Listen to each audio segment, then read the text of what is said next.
High everyone, welcome back to my channel. कसे आहात तुम्ही सर्व? अपेक्षा करते खूप खूप मस्त असाल. तर आय नो बऱ्याच दिवसानंतर मी तुमच्यासोबत व्लॉग शेअर करते, कारण की मी गावी गेलेले होते. त्यामुळे मला काही व्लॉग वगैरे शेअर करता आलं नाही, कारण की दुसऱ्या ठिकाणी असल्यानंतर आहे ना कंटेंट शेअर करायला थोडे प्रॉब्लेम्स होतात, कारण की प्रायव्हसी पण मॅटर करते. पण आता घरी आले तर व्लॉग शेअर करायला आता काही हरकत नाही, म्हणून आज मी तुमच्यासोबत फायनली व्लॉग शेअर करते. तर मी तब्बल 1 महिन्यासाठी गावी गेलेले होते. गावी जाताना एवढा पसारा नव्हता, पण तिकडून येताना आहे ना, हा पसारा आहे ना दुप्पट कसा होऊन जातो ना, ते कळतच नाही. ऑब्व्हियसली माहेर म्हटल्यानंतर तिथल्या गोष्टी ना दुप्पट होऊनच येत असतात. तेच माझ्यासोबतही झालेलं आहे. जाताना बॅग कमी होत्या, पण येताना खूप जास्त भरभरून वाढलेले आहे. हे भरलेल्या बॅग बघून आहे ना, माझं डोकं डायरेक्ट काम करणं बंद करत होतं. म्हणून ते काम मी तसंच सोडून दिलं आणि सगळ्यात पहिले ना, ज्या कोपऱ्यामध्ये सगळ्यात कमी पसारा आहे, तो आवरायला घेतला होता. तर सगळ्यात कमी पसारा म्हटलं ना, तर तो माझ्या मते तरी बेडरूमच आहे. कारण त्यामध्ये फक्त बेड आणि त्याच्यानंतर आपले जे काही अंथरूण असतात तेच सेट करायचे असतात.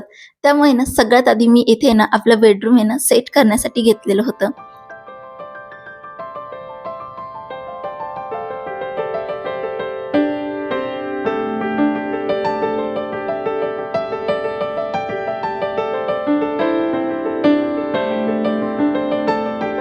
रात्रीचं ट्रॅव्हल केल्यामुळे ना आम्हाला घरी यायला ना कमीत कमी 2 ते 3 वाजलेले होते. म्हणून आहे ना बेडशीट वगैरे काहीही चेंज केलं नाही, तसंच झोपी घेतलेलं होतं. पण दुसऱ्या दिवशी मला माहीत होतं की यावरती भरभरून धूळ आहे. म्हणून आहे ना सगळ्यात आधी मी बेड आवरायला घेतलेलं होतं आणि सगळ्यात आधी मला इथं या रूमची ना कंप्लीटली डस्टिंग करायची आहे आणि बेडशीटसुद्धा चेंज करून घ्यायचं. ज्या दिवशी बेडशीट धुण्यासाठी जाताना किंवा चेंज होताना त्या दिवशी मी जो काही फॅन आहे ना, तो सुद्धा स्वच्छ करून घेत असते. आता महिनाभर इथे नव्हते म्हणून पंखा आहे ना खूप जास्त खराब झालेला होता. नाहीतर आहे ना 15 दिवसातनं हा फॅन आहे ना मी व्यवस्थित क्लीन करून घेत असते. आणि हा जो डस्टर आहे ना ज्याच्याने मी फॅन क्लीन केला, तो डस्टर मला फॅनसाठी अजिबात असा सोयीस्कर वाटला नाही. जाळे वगैरे तर व्यवस्थित निघतात, पण मी स्पेशली ना हे फॅन क्लीन करण्यासाठी घेतलेलं होतं. पण त्यासाठी ना मला हे थोडंसं अवघड जातं. आता फॅन क्लिनिंगसाठी मला दुसरं काहीतरी जुगाड बघावं लागेल. लागल्या हाती कॉटवरची पण डस्टिंग वगैरे करून घेतली आणि त्यानंतर मला हे बेडशीट वगैरे चेंज करून घ्यायचं होतं. ओव्हर द टाईम मला मात्र एवढं लक्षात आलंय, बेडशीट आहे ना जितका फिकट कलरचे असतात ना, ते तितकेच मळतात आणि दिसायलाही तितकेच सुंदर दिसतात. म्हणून मी ना शक्य असेल ना, तर फिकट रंगाचे जे काही बेडशीट असतात ना, ते आजकाल माझे ना अगदी फेव्हरेट झालेले आहे. आणि खरं सांगायला गेलं ना, तर आपण डार्क कलरचे जर बेडशीट वगैरे टाकलं ना, तर ते डोळ्याला डायरेक्ट चुभतात. असं वाटतं की खूप छोटं रूम आहे आणि ते डार्क कलर सुद्धा डोळ्याला चांगले वाटत नाही. म्हणून तुम्ही माझ्या सांगण्यावरून एकदा तरी ना लाईट कलरचे बेडशीट तुमच्या बेडरूममध्ये नक्कीच ट्राय करून बघा. यामुळे ना आपला जो काही बेड आहे तो छान दिसतो आणि दुसरं महत्त्वाचं म्हणजे रूम छोटे जरी असले ना तरी खूप मोठी दिसते आणि जे काही पेस्टल कलर असतात, लाईट कलरचे कलर असतात ना ते खूप छान दिसतात. माझ्या तरी मते ना डार्क कलरपेक्षा ना लाईट कलर तुम्ही नक्कीच ट्राय करून बघा. आणि फायनली बडबड करता करता माझं व्यवस्थित असं बेड वगैरे आवरून झालेलं होतं.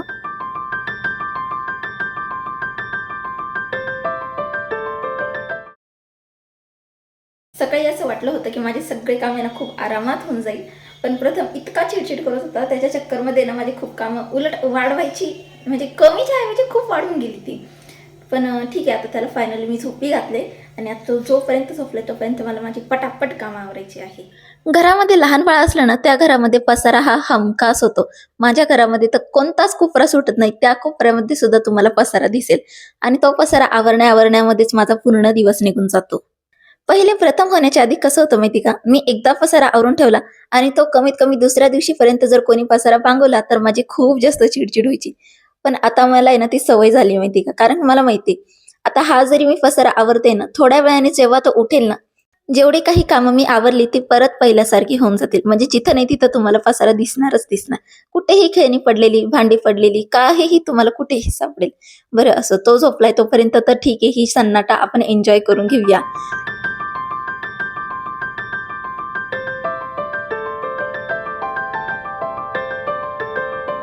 आपल्याकडे कितीही चांगलं मार्केट अवेलेबल जरी असलं ना, तरी आपल्या आई-वडिलांना ते कमीच दिसतं. हे घेऊन जा, हे आमच्याकडे चांगलं भेटतं, तुमच्याकडे खराब भेटतं. हे घेऊन जा, प्रथमला खूप आवडतं. त्यानंतर हे घेऊन जा, याच्याने तुझी पैशाची बचत होईल. बाहेरचं कशाला खाते? आर्टिफिशियल कलर असतं, मी बनवलंय तेच घेऊन जा. असे वेगवेगळे घराणे किंवा कारणे देऊन आई वडील एखादी बॅग एक्स्ट्रा तरी भरवतच असतात. आपण कितीही म्हटलं ना, की आपण कमीत कमी सामान न्यायचं, कमीत कमी सामान आणायचं, आरामात जायचं, आरामात यायचं. पण जाताना ते होऊ शकतं, पण तिकडून येताना ते अजिबात शक्य होऊ शकत नाही. मी तुम्हाला गॅरंटीने सांगते. आणि या सिच्युएशनसाठी तुमच्यापैकी बऱ्याच जणी मला सहमत सुद्धा असतील.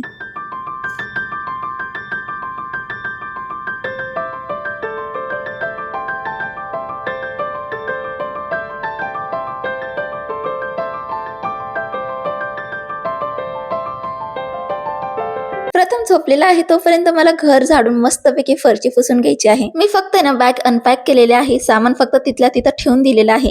डस्टिंग वगैरे काहीही केलेली नाही. तरी सुद्धा मला फरची पुसून घ्यावीशी वाटते.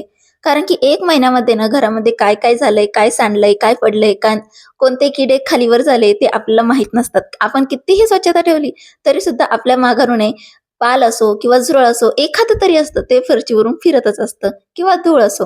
त्यामुळे आणि घरामध्ये लहान बाळ असलं तर आपल्याला स्वच्छता ठेवावीच लागते. म्हणून डस्टिंग जरी झाली नसली तरी सुद्धा मला आता हे घर झाडून फरची पुसून घ्यावी लागणार आहे. प्रथम झोपलेला आहे तोपर्यंत फरची पुसून झाली तर खूप चांगलं वाटतं. कारण की तो उठला त्यानंतर फरशी पुसायचं म्हटलं तर बाप रे बाप खूप मोठा एक टास्क होऊन जातो. 15 मिनिटाचं काम मला 1 तासासाठी होऊनच जातं. आता किचन ओट्यावरती तुम्हाला खूप जास्त पसारा दिसत असेल ऑब्व्हियसली, कारण की मला प्रथम उठण्याच्या आधी फरची पुसून घ्यायची. म्हणून जेवढं काही छोटं मोठं सामान आहे जे मी उभ्या उभ्या आवरून घेईल ते मी किचन ओट्यावरती तसंच ठेवून दिलंय आणि पटकन अशी फरची मी पुसून घेत आहे.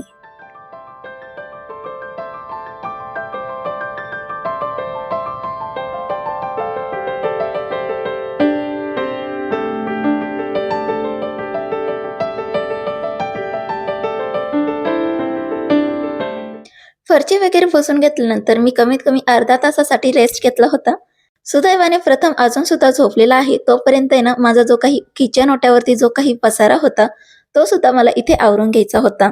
तर गावाकडून येताना मी थोडेसे मसाले वगैरे आणलेले होते. जे घरगुती मसाले असतात काळा मसाला झाला किंवा लाल मसाला, ते सुद्धा मी घेऊन आलेले होते. ते सुद्धा मी इथे छान असे ऑर्गनाइज वगैरे करून घेतलेले होते. त्यानंतर किचन ओटा वगैरे इथे स्वच्छ करून घेते आणि कमीत कमी माझं इथे किचन मधलं 75% काम इथं आवरून झालेलं होतं. फक्त जे काही भांडे होते ते मला वॉश करून घ्यायचे होते. बाकीचे सगळं काही माझं आवरलेलं होतं. फक्त घराची डस्टिंग आणि फ्रीज ऑर्गनाइज मला करून घ्यायचं होतं. तर ते काम मी उद्यासाठी ठेवलंय.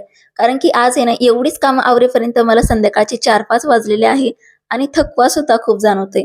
तोपर्यंत प्रथम सुद्धा उठलेला होता. म्हणून म्हटलं स्वतःसाठी 1 कप चहा ठेवते जेणेकरून रिफ्रेश वाटेल आणि प्रथमसाठीही काहीतरी बनवून घेईल.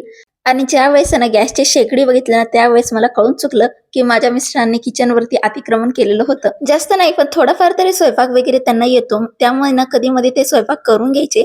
आणि त्याचाच दुष्परिणाम हा होता की माझा जो काही किचनची शेगडी आहे म्हणजे जी काही शेगडी गॅसची, ती इतकी जास्त चिकट झालेली होती. म्हणजे ते फक्त वरवरून पुसून घ्यायची, पण जे काही तेलकट ताक असतात ते अगदी सहजासहजी पुसून तर काही जात नाही. पण ज्यावेळेस मी त्यावरती कापड फिरवलं मला लगेच जाणवलं की हे खूप जास्त तेलकट झालेले आहे आणि याला हलक्या हाताने पुसून सुद्धा काही होणार नाही. डायरेक्ट तारेच्या घासणीने मला याला घासून काढावा लागणार आहे. पण तरी सुद्धा मी हा किचन क्लीनरचा जो काही आहे याच्याने सुद्धा क्लीन करण्याचा प्रयत्न केला. पण खरं सांगते याचाही काही उपयोग पडला नाही. आणि अशा खराब शेगडीवर स्वयंपाक बनवण्याची माझी तर अजिबात इच्छा होत नव्हती. म्हणून प्रथमला थोड्या वेळासाठी आवळा कँडी खाण्यासाठी दिली. यावर्षी तर काही मला आवळा कँडी बनवता आली नाही, पण त्याच्या मावशीने मात्र बनवली होती. त्यामुळे त्याला ती एन्जॉय करता आली आणि मला वाटलं नव्हतं की त्याला ती आवडेल म्हणून. पण तो खूप जास्त आवडीने खातो. त्यामुळे मग विचार केला की एकदा तरी मार्केटमधून मी आवळा आणेल आणि आवळा कँडी तरी बनवून ठेवेल. मला असं वाटलं होतं की तो खाणार नाही, पण खरं सांगते तो चॉकलेटपेक्षा ही आवळा कँडी खूप आवडीने खातो. आणि मला तरी वाटतं की हे छान रिप्लेसमेंट आहे चॉकलेटसाठी. त्याची आय थिंक सो जी काही चॉकलेट खाण्याची सवय आहे ती याच्याने मी तोडण्याचा प्रयत्न नक्कीच करेल. तर बघू आता मला जर आवळा भेटला तर मग मी नेक्स्ट व्हिडिओमध्ये तुमच्यासोबत नक्की शेअर करेल आवळा कँडीची रेसिपी सुद्धा आणि बनवून ठेवेल.